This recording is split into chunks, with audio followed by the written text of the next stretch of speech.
employment in New Hampshire. After moving to New York, he had helped convince the Winklevoss twins, Tyler and Cameron of Facebook fame, to put almost $1 million into a startup he helped create called BitInstant. But that relationship ended with a knockdown, drag-out fight, after which Eric resigned from the company and moved to Panama with his girlfriend. More recently, Eric had been spending many of his days in his office in Panama, dealing with investigators from the U.S. Securities and Exchange Commission, one of the top financial regulatory agencies, who were questioning a deal in which he'd sold stock in one of his startups for bitcoins. The stock had ended up providing his investors with big returns, and the regulators, by Eric's assessment, didn't seem to even understand the technology.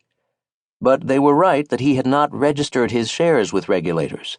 The investigation, in any case, was better than the situation facing one of Eric's former partners from BitInstant, who had been arrested 2 months earlier in January 2014 on charges related to money laundering.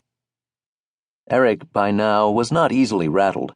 It helped that, unlike many passionate partisans, he had a sense of humor about himself and the quixotic movement he had found himself at the middle of. "I try to remind myself that Bitcoin will probably collapse," he said. "As bullish as I am on it, I try to check myself and remind myself that new, innovative things usually fail, just as a sanity check."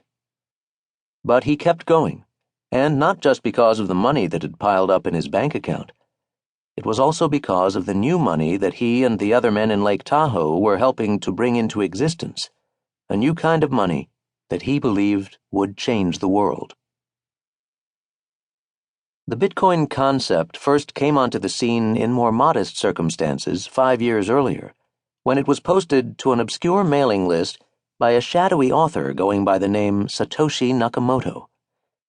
From the beginning, Satoshi envisioned a digital analog to old-fashioned gold, a new kind of universal money that could be owned by everyone and spent anywhere. Like gold, these new digital coins were worth only what someone was willing to pay for them. Initially nothing.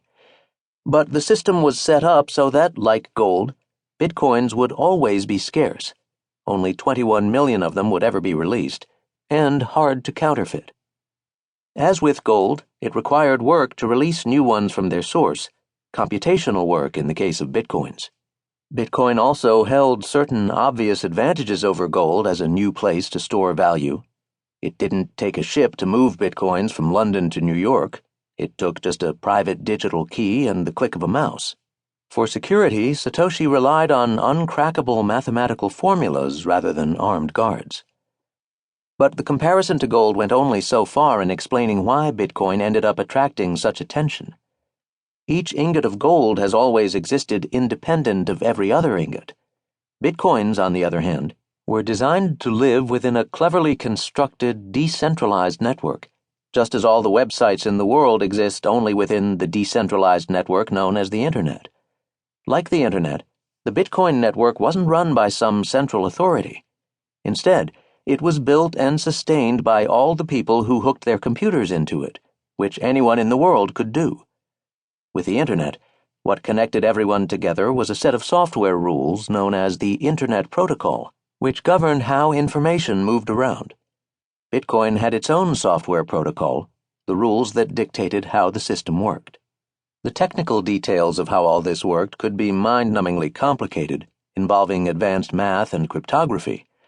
But from its earliest days, a small group of dedicated followers saw that at its base, Bitcoin was, very simply, a new way of creating, holding, and sending money.